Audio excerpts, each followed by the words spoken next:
따라하겠습니다. 맥주절을 지키라. 다시 한번 맥주절을 지키라. 네, 오늘은 맥주 감사 주일인데요. 이게 잘 좀 모르는 분들은 추수감사 주일은 뭔데 또 맥주 감사 주일이 있는가 이렇게 생각할 수도 있습니다.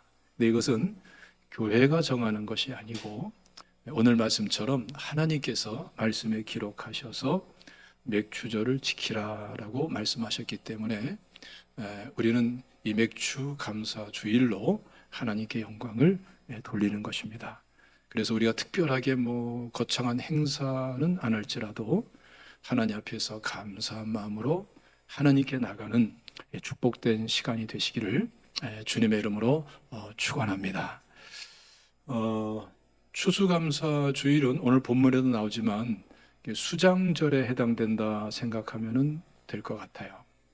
한 해 동안에 추수한 모든 것을 다 모으고 저장하고 그러면서 기뻐서 하나님께 영광 돌리는 것인데, 사실 성경에 보면은 이 수장절은 더 천국의 은혜까지 예표하는 특징도 또 지니고 있습니다. 근데 맥주 감사는 정반대로 한 해 동안에 농사를 짓되 첫 번째 열매를 거두면서 하나님께 감사하는, 이 첫 열매로 감사하는 절기다, 이렇게 볼 수가 있습니다. 그래서 16절 말씀 보면은 맥주절을 지키라, 이는 내가 수고하여 밭에 뿌린 것의 첫 열매를 거둠이니라, 이렇게 말씀을 하죠. 맥주절을 지켜야 될 이유는 첫 열매를 거두었기 때문이다, 이렇게 말합니다. 얼핏 들으면 너무나 평이한 내용이 아니냐 생각할 수 있습니다만은, 사실은 이스라엘 백성들은 애굽의 노예살이를 거쳐서 광야 40년을 거쳐서, 또 이스라엘 사람들은 원래 농사 짓는 사람이 아니에요. 목축이 본업인 사람들입니다. 이 사람들이 하나님이 언약하신 축복의 땅, 가나안 땅에 들어온 거예요. 그리고 거기에서 잘 짓지 못하는 농사를 잘 알지도 못하는데 배워가며 지혜를 모아가며 농사를 지은 거예요. 그리고 첫 번째 열매를 거둘 때에 이들의 마음속에 참 감격스럽겠죠? 그런데 이 감격을 하나님께 어떻게 드리라고요? 맥주절로서 감사로 하나님께 드리라, 이렇게 말씀을 하는 것입니다. 우리 보면 이제 학교를 졸업하고 직장에 취업을 하고, 그럴 때 가장 감격스러운 때가 어느 때요? 취업도 감격스럽지만 첫 월급을 받을 때, 그때고 감격스럽죠. 그 첫 번째가 의미가 있어요. 그때 어떻게 하느냐? 세상으로 나가지 말고 하나님께로, 감사로 이렇게 나갈 것을 말씀을 하고 있는 것입니다. 근데 특이한 점은 뭐냐면은, 다른 절기들에 비해서 맥주절은 명칭이 많습니다. 명칭이 많다는 건 뭐예요? 그만큼 이스라엘 백성들의 생활 속에 깊숙이 들어와 있고, 또 중요한 의미가 있고, 또 이를 통해서 하나님께 주신 은혜와 또 받으실 영광이 또 특별하다는 것을 내포하고 있는 것이죠. 그래서 맥주절이라고 할 적에는 보리 맥자입니다. 한 해 동안에 농사를 져서 첫 번째로 수확을 하게 되는 것이 우리나라도 보리죠. 이스라엘도 보리예요. 이걸 거둬들이면서 감격하고 감사하는 의미에서 맥주절이라고 그러는 거예요. 근데 또 하나 초실절이라고도 그렇게 부르죠. 그러니까 한 해 농사 중에서 첫 번째 거두는, 첫 번 것을 거두는 것이라는 의미에서 또 초실절이라 이렇게 부릅니다. 그리고 칠칠절이다 이렇게 부르기도 합니다. 성경에서 7은 완전수 중에 하나에 속하는데, 무교절이 지난 다음에 완전수인 7일이 7번 반복돼서 이루어지는 날이라 해서 칠칠절이다 이렇게 부르기도 합니다. 그리고 더 나아가서는 오순절이라고 부르기도 하죠. 레위기 23장 16절 말씀 보면은 7주간이 지나고 나서 그 이튿날에 50일째 되는 날에 맥주절로 지켜라라고 말씀하기 때문에 열흘이 5번 이어진다고 해서 오순절이다 이렇게 부르고 있었던 것입니다. 근데 이 하나하나의 내용 속에 여러 가지 의미가 있는데요. 특히 오늘 본문 말씀은 이 맥주절에 있어서의 근본적이고 출발점이 되는 의미가 여기에 담겨져 있어요. 그 내용이 바로 19절에 나옵니다. 한번 다 같이 읽어볼까요? 시작. 내 토지에서 처음 거둔 열매에 가장 좋은 것을 가져다가 너희 하나님 여호와의 전에 드릴지니라. 성경에 참 이상하게 하나님께 나갈 적에는 빈손으로 나오라 그러지 않으세요. 뭐를 꼭 하나님께 드리면서 바치면서 나오라 그러세요. 그래서 어떤 때는 이상하고 어떤 때는 부담도 되고 왜 꼭 이래야 되는가 이런 생각을 우리가 할 수가 있는데 하나님은 그렇게 일관되게 말씀을 하고 있어요. 그건 구약이나 신약이나 똑같아요. 이 맥주절 때도 어떻게 하라고요? 그냥 나오는 것이 아니라 처음 거둔 열매 중에서 가장 좋은 것을 가지고 하나님께 드리면서 맥주절을 지키라 이렇게 말씀을 합니다. 이게 무슨 의미일까? 좀 생각을 하게 되지요. 이 처음 열매라는 것은 성경 전체 용례를 통해서 보면은 하나의 내용으로 중심을 잡을 수 있는데 대표성의 원리가 여기에 있어요. 처음 것, 양의 첫 새끼, 장자, 이것은 다른 그 후에 태어나거나 또는 농사를 짓고 열매를 맺는 모든 것의 은혜의 시작이고 동시에 대표성을 지니고 있어요. 그래서 애굽에 장자를 심판할 때에 장자를 친 의미가 뭐냐면은 너희들 다 죽인다는 의미예요. 다 죽이기 전에 다 죽였다고 받아들이고 항복하라는 거예요. 이게 대표성의 의미가 있는 거예요. 그래서 첫 열매를 드리면서 사실은 나머지 모든 것도 하나님께 드립니다라는 마음 중심이 담겨서 드려지도록 하는 것이 하나님께서 주시는 특별한 의미 있는 말씀인 것입니다. 그렇기 때문에 첫 열매를 드릴 적에 괜히 상한 열매 이렇게 드리면 안 되겠죠? 그 중에서도 가장 좋은 것을 드려라. 그것을 통해서 모든 것이 사실은 하나님의 것입니다. 모든 것이 하나님의 은혜였습니다. 이러한 마음이 담기기를 하나님은 원하고 계신 것입니다. 사실은 여러분,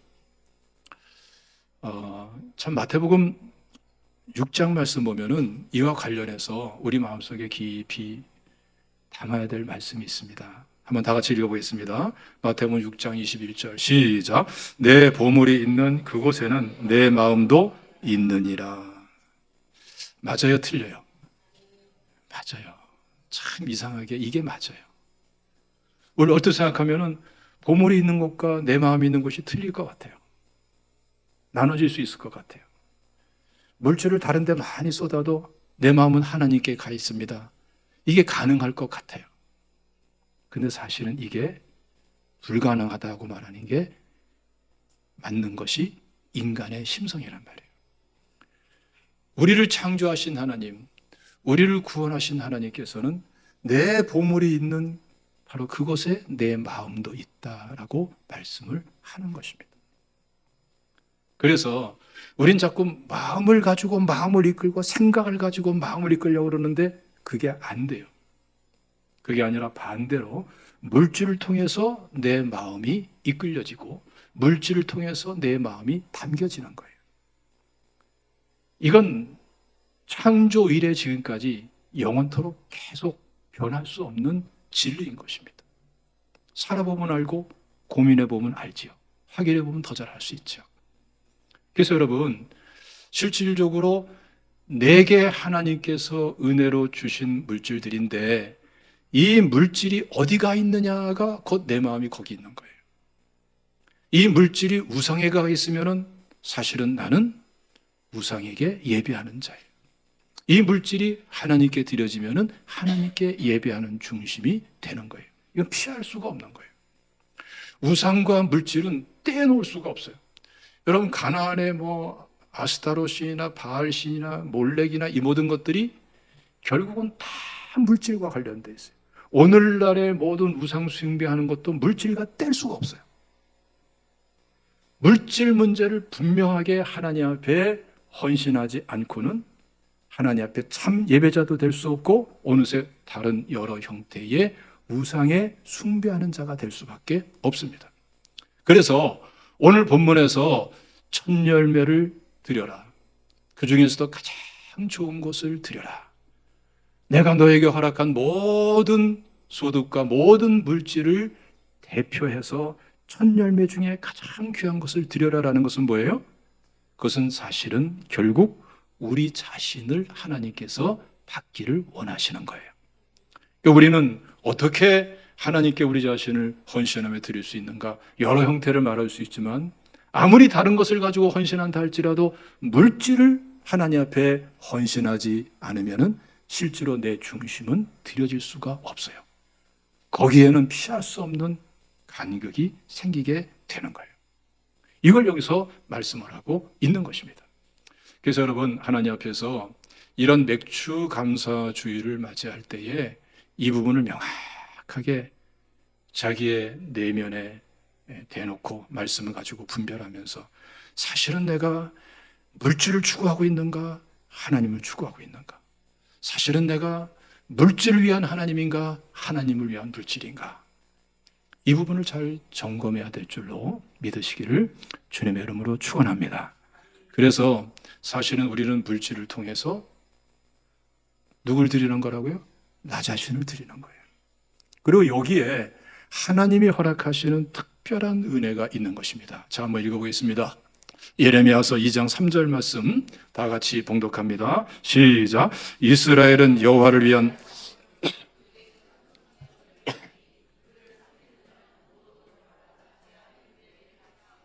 여호와의 말씀이니라. 아멘. 자, 이스라엘 백성들을 굉장히 특이하게 말씀 적용을 하고 있습니다. 이스라엘은 뭐라고 그래요? 하나님을 위한 성물이다. 소산 중에 첫 열매다.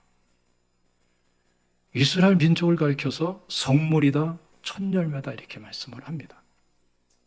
그러니까 다른 모든 종족, 민족들을 대표해서 그 모든 민족들을 받으시는 하나님께서 그 모든 민족을 대표해서 이스라엘을 받으시고 성물로 삼으시고 첫 열매로 삼으신다는 거예요. 그러니까 이스라엘은 하나님께 첫 열매로 바쳐진 민족이다 이렇게 말씀을 하고 있는 것입니다. 여기서 바쳐짐의 권세가 무엇인가를 말씀을 하는 거예요. 바쳐지지 않은 민족, 바쳐진 민족, 바쳐지지 않은 가정, 바쳐진 가정, 바쳐지지 않은 사업과 직장, 바쳐진 사업과 직장. 그 권세의 차이가 어떤가를 여기서 말씀을 하는 거예요. 자, 다시 한번 읽어보겠습니다. 예레미야서 2장 3절 시작. 이스라엘은 여호와를 위한 성물 곧 그의 소산 중 첫 열매이니 그를 삼키는 자면 모두 벌을 받아 재앙이 그들에게 닥치리라. 여호와의 말씀이니라. 자, 하나님께 첫 열매처럼 바쳐진 이 이스라엘을 삼킨다는 게 뭐예요? 해롭게 하고 억압하고 탈취하고 괴롭히고 이런 여러 형태를 말하는 거예요. 그럴 적엔 어떻게 한다고요? 이스라엘이 하나님께 첫 열매처럼 바쳐진 민족이기 때문에 벌을 받게 된다. 재앙이 그들에게 내리게 된다. 이걸 말씀하는 거예요. 실제로 애굽의 바로와 바로 신하들이 이스라엘 백성들을 노예로 사로잡고 억압하고 그럴 때에 하나님께서는 바로와 신하들과 애굽 백성들에게 열재앙을 내려버리죠. 나중에는 장자를 다 쳐서 죽여버리는 장자 심판까지 이르죠. 이 말씀이 그대로 이루어지는 거예요. 그것만이 아닙니다, 여러분. 구약 성경의 역사 보세요, 여러분. 아말렉이 광야의 이스라엘 백성들을 괴롭히고 피곤하고 지쳐 있을 때 습격하고 막 이럴 때에 하나님은 어떻게 하시죠? 하나님이 대신 싸워주세요. 예. 하나님께서는 영원히 아말렉을 진멸하겠다라고 선언까지 하세요. 이런 하나님이세요. 바벨론 포로도 마찬가지예요. 이스라엘 백성들이 첫 열매로 바쳐진 민족인데 바쳐진 민족답지 않게 하나님께 바쳐진 삶을 살지 않고 우상에게 바쳐진 삶을 살 때에 그들의 바벨론 포로가 이루어졌고, 그들이 회개하면서 돌아올 때에 바벨론 포로에서 돌아오는 역사가 일어나면서 바벨론은 망하게 돼버려요. 이게 그러면서 메데바사가 일어나는 거예요. 하나님의 역사는 이렇게 이루어지는 거예요. 여러분, 여기에서 우리가 우리의 삶의 현장에서 어떻게 승리하며 어떻게 성취할 것인가, 하나의 키워드와 같은 말씀을 붙들어야 돼요. 우리는 여러분, 어떤 생각하면은 내 것이에요, 내 겁니다, 내가 주인이에요, 내가 주장하겠습니다, 나를 위해서, 내 욕구를 위해서, 이렇게 해야 만족스러울 것 같은 생각을 많이 드는 게 인간이에요. 그러나 성경은 뭐라고 말씀합니까? 아니다. 하나님께 바쳐진 삶을 살아라. 예? 하나님께 바쳐진 가정, 사업, 직장이 되게 해라. 자녀들도 하나님께 바쳐진 자녀가 복된 자녀다. 그거를 일관되게 말씀을 하고 있는 것입니다. 성도의 진정한 축복과 승리와 성취는요, 바쳐짐의 은혜 속에서 이루어지게 되는 거예요. 하나님께서 주실 축복도 바쳐짐의 은혜 속에서 주어지게 되는 거예요. 우리 갈라디아서 3장 29절 말씀 다 같이 읽어보겠습니다. 시작. 너희가 그리스도의 것이면 곧 아브라함의 자손이요 약속대로 유업을 이을 자니라. 자, 보세요. 너희가 누구의 것이면? 그리스도의 것이면. 그리스도의 것으로서 소속 이전이 되고 소유권 이전이 되고 그리스도의 것으로서 바쳐진 자로서 살고자 할 때에 우리의 신분은 구원받은 신분답게 어떻게 불려집니까? 너는 아브라함의 자손이구나. 이제 약속대로 유업을 이을 자구나. 그렇게 하나님께서는 말씀을 하고 계신 것입니다. 그래서 여러분, 이번 주간에 막연하게 그냥 살지 말고 여러분들의 실질적인 삶의 현장에서 한번 검증하고 입증해 나가는 삶을 한번 살아보세요. 여러분들 지금 뭐가 힘듭니까? 정말 기도 제목이 무엇입니까? 어려운 문제가 무엇입니까? 정말 답답하고 황당한 일이 어떻게 이루어지고 있습니까? 여러분, 그 문제 붙잡고 당혹해 하기 이전에 이제 구원받은 하나님의 자녀로서 그리스도의 것으로서 하나님께 바쳐진 우리 본연의 자세를 회복해야 될 줄로 믿습니다. 그것부터 해보세요. 네. 실제로 해보세요. 정말 여러분들이 중요하고 어려운 문제가 있으면은 그 문제 가지고 당혹스러워하지 말고 여러분 한번 하나님과의 관계에서 시간을 가지세요. 교회에 뭐 항상 와서 기도할 수 있도록 환경을 마련해 주는 게 우리 교회 아닙니까? 네. 이 성전에 들어와서 시간을 가지세요. 정말 내가 하나님을 믿는다고 구원받았다고 하나님의 자녀라고 그러는데 소유권 이전이 돼 있는가? 내가 바쳐진 자로서 살고 있는가? 그리스도의 것으로서 내가 지금 이 문제를 대하고 있는가? 아니면은 사실은 내 것을 주장하면서 살고 있는가? 바쳐짐의 문제를 놓고 여러분 한번 하나님과의 시간을 가져보시기를 주님의 이름으로 축원합니다. 그러면 여러분, 이게 명확하게 하나님의 것입니다. 그리스도의 것입니다. 나는 내 사업이 내 것이 아니라 하나님의 것으로 바쳐진 사업입니다. 진정한 주인은 하나님이십니다. 내 가정이, 내 직장 생활이, 내 승진의 문제가 지금 어렵고 난해하고 이 정말 황당하고 당혹스러운 문제가 이제는 내 문제가 아니라 하나님의 문제입니다. 하나님의 것입니다. 이것까지도 하나님의 것입니다. 라고 할 때에 희한한 체험을 하게 될 거예요. 하나님께서 각자에게 맞게 그 상황에 맞게 뭔가 이루시는 역사를 경험하고 체험할 수가 있어요. 네. 그래서 당황하지 말고 잠잠히 서서 하나님이 하시는 일을 지켜보라 이거예요. 할렐루야. 절대로 막연한 일이 아닙니다. 막막한 일이 아닙니다. 그래서 우리는 신앙생활을 해야 되는 거예요. 교회 생활만 하면은 해답이 없어요. 그러나 신앙생활 하면은 해답이 있어요. 저는 지난 주간도 좀 간증하기가 어려운 내용이라서 간증을 안 할 뿐이지, 저는 여러분 정말 몇 건의 그러한 은혜를 체험하면서 이 자리에 쓴 사람이에요. 네? 네. 하나님은 살아 계세요. 예. 오히려 하나님께서는 문제를 통해서, 위기를 통해서, 절망을 통해서, 낙심스러운 문제를 통해서 우리를 새롭게 하시는 분이에요. 우리는 하나님께 기대감을 가질 수 있어요.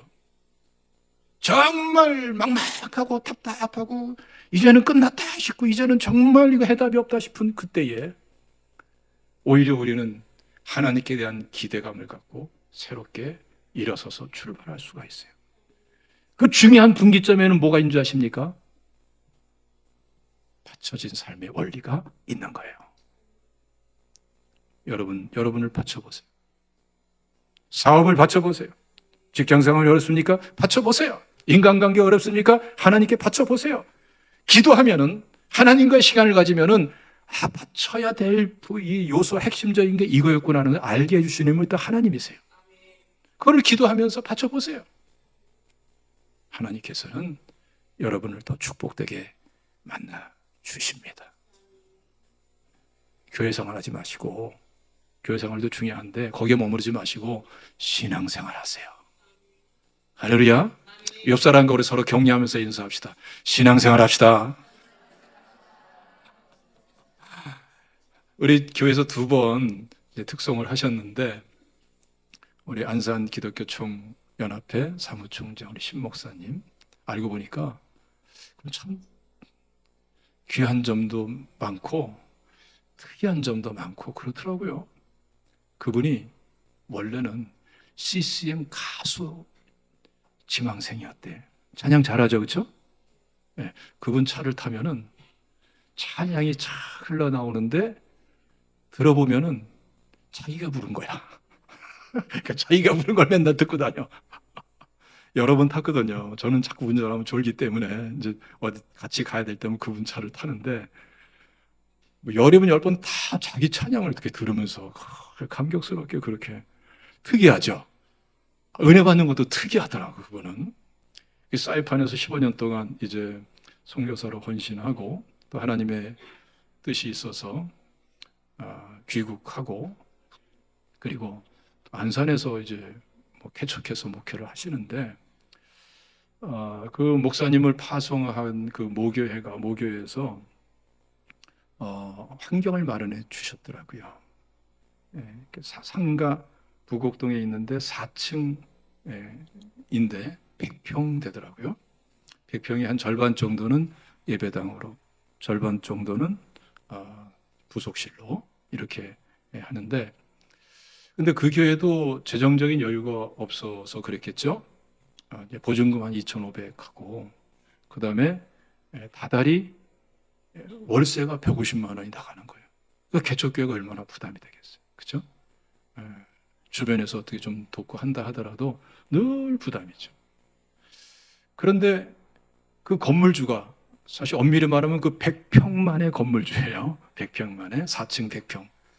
그분이 안산에서 사업을 하시는 분인데, 근데 사업이 좀 어렵고 잘 안 되고 돌파구를 찾기 위해서 서울 쪽으로 옮겨서 사업을 갖다가 변화 주고자 하니까 지금 가지고 있는 이 100평을 매각을 해야 되겠다, 이렇게 계획을 짠 거예요. 그 100평가가 그 당시에 3억 5천 정도 됐대요. 그래서 그 교회 보고 사라고 그러니까 돈 있으면 벌써 샀지, 돈 없는데 어떻게 사요? 못 산다고 여러 차례 얘기 나누다가 우리는 팔 수밖에 없는 입장이니까, 팔지 않고는 어떻게 해답이 없으니까 이제 계약 만기가 되는 대로 이제 다른 장소를 찾아보세요, 이렇게 된 거예요. 그럼 계약 만기가 자꾸 다가오고 있는 거예요. 참 힘든 일이죠, 상황이. 예, 그런 상황인데, 근데 참, 그 사모님이 또 참 기도하시는 분이더라고요. 기도하시는 분이에요. 제가 그 교회 처음 갔을 때 깜짝 놀란 게 뭐냐면은, 교회가 온통 다 하얘. 그 왜 저 벽지 중에 이렇게 폭폭 이렇게 쿠션이 이렇게 들어가는 벽지 있죠? 예? 그런 게 있어요. 보신 분들이 있을 거예요. 근데 그 하얀색 그 벽지를 가지고 온통 뭐 예배당부터 해서 뭐 교육관부터 다 그걸 갖다 발랐어. 다 하얘. 거기에 맞추려고 테이블도 하얘.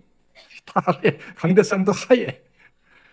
아니 뭐 하얀 세상이에요, 거기는. 그래서 야, 이거 특이하다. 그렇게 생각하고 뭐 또 묻지는 않고 그랬는데, 나중에 알고 보니까 그 사모님이 기도하다가 특별한 하나님의 감동이 있고 또 깨달음이 있었던 거예요. 그 목사님이 저 공단 쪽에 회사에서 몇 차례 예배 인도해 달라서 예배 인도했는데, 거기가 벽지 만드는 회사래요.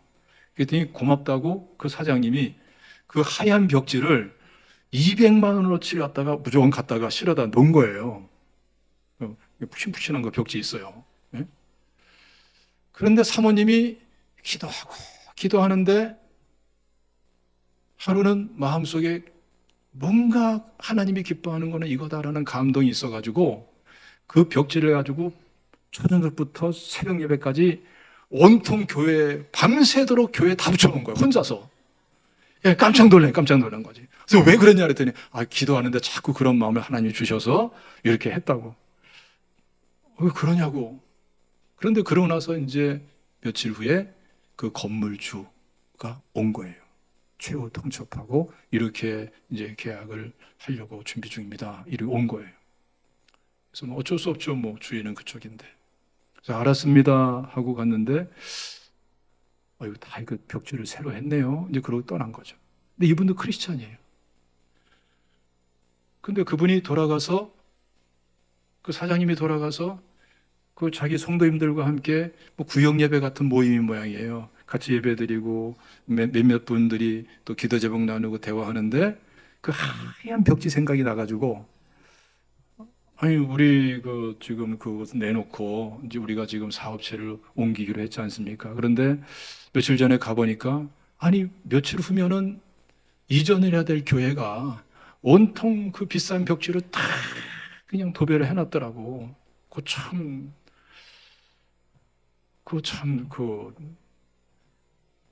그런 뭐라고 말하기 어렵더라고. 했는데 왜 했냐 그럴 수도 없고. 그랬더니 그 얘기를 가만히 듣던 그 성도님 중에 한 분이, 권사님, 기도해 보세요. 쉽게 생각하시면 안 됩니다. 교회, 하나님께 예배드리는 처소 쉽게 생각하시면 안 됩니다. 남편과 함께 기도해 보세요. 나중에는 무슨 말까지 나오면, 혹시 압니까? 하나님께 이미 바쳐진 장소인 줄 압니까? 그런 말까지 나오는 거예요. 하기 어려운 말 한 거죠. 그런데 희한하게도 그 말이 그 권사님의 마음속에 콱 들어차는 거예요. 남편한테 얘기했더니 뜻밖의 남편도 마음에 콱 담겨버리는 거예요. 두 분이서 일주일을 작정하면서 작정 기도를 한 거예요. 근데 기도하면 기도할수록 이거는 내 것이 아니라 하나님의 것이다. 그런 확신이 자꾸 오는, 그게 얼마나 확신이 찼는지 일주일 만에 두 부부가 신 목사님을 찾아온 거예요. 찾아와 갑시다. 그날로 소유권 이전을 해버린 거예요. 속으로 기도하면 큰일 나겠네. 이런 분들이 있을 것 같아 좀 염려도 됩니다만은, 진짜 그렇게 벌어진 거예요. 그래서 그 교회가 월세가 150만 원이 안 나가니까 얼마나 안정됩니까? 아주 그냥 안정되게 그렇게 지금 목회를 하면서 하나님께 영광 돌리더라고요. 그래서 가만히 보니까 하나님께서는 이 교회를 축복하시고, 동시에 여러분 그 서울 금교에 가서 사업하고자 하는 분들은 사업이 안 되니까 이걸 팔아가지고 하려 했던 거 아닙니까? 근데 하나님께서 거기도 형통하게 하시고 은혜를 주시면서 축복하시고, 양쪽 다 축복이 넘치도록 역사하시더라고요. 참 희한한 일이죠. 예? 여러분, 하나님께 받쳐짐의 묘미가 있어요. 여러분들 정말 어려운 문제, 정말 답답한 문제, 내가 주인 되고 하나님은 수단이 되지 않았는가를 점검하세요.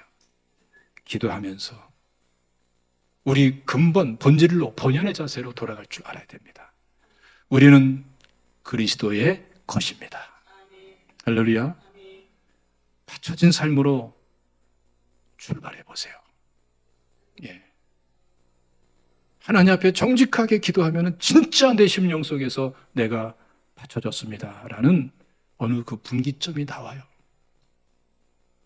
거기에서부터 하나님께서는 역사하시기를 시작하시는 분이십니다. 할렐루야. 그래서 여러분, 신앙생활은 막연한 게 아니에요. 그냥 단순 교양과 상식과 문화가 아니에요.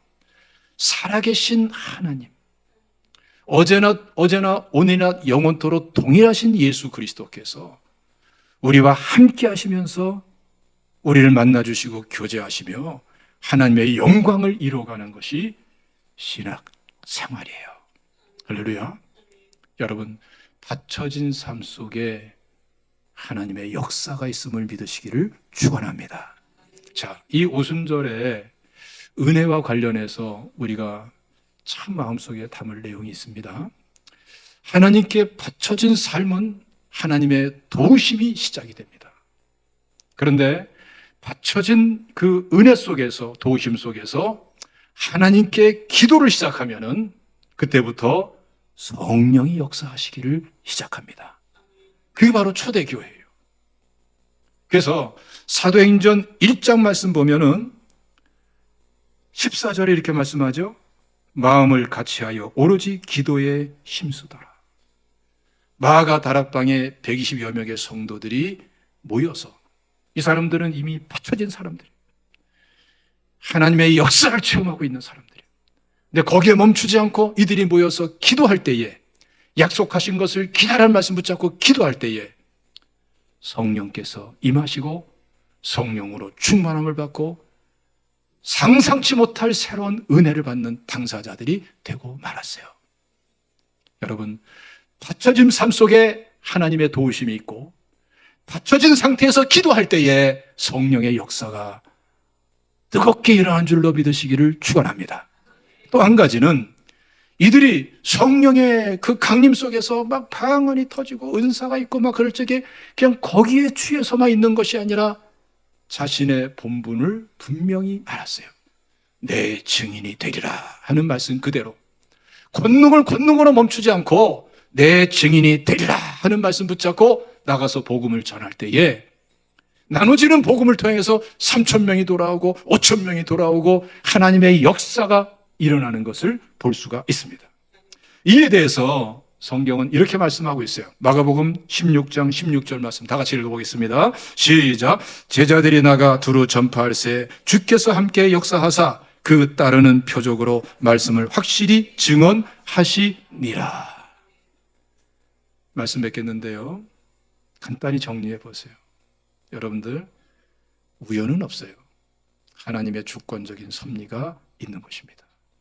여러분들의 삶의 실제 속에서 여러분 힘들고 난해한 일이 있으면 하나님께서는 그것을 기점으로 해서 제대로 받쳐진 삶으로 출발하기를 원하시는 것임을 아시기를 바랍니다. 하나님의 도우심이 시작이 됩니다. 할렐루야. 기도문이 안 열리고 성령의 은혜는 나랑 상관없는 것 같아요. 아닙니다, 여러분. 하나님께 받쳐진 상태에서 기도해 보십시오. 성령께서 앞장서십니다. 거기에 멈추지 말고 괜히 은사나 신비적인 것에 멈추지 말고 그 모든 것은 복음을 나누며 주의 몸된 교회를 세우며 하나님 나라가 실현되기 위한, 천국 복음의 실현을 위한 하나님의 도우심이에요. 복음을 가족들에게 나누시고 이웃들에게 나누십시오. 주께서 함께 역사하사 그 따르는 표적으로 말씀을 신이 증거하시는 역사가 이거구나. 주님이 함께하며 함께하는 증거가 따르는 은혜로 승리하는 삶이 이루어질 줄로 믿습니다. 자, 다시 한번 우리 서로 옆 사람과 인사합시다. 신앙생활 합시다. 예, 교회 생활하지 말고 신앙생활 합시다. 기도하겠습니다. 사랑이 많으신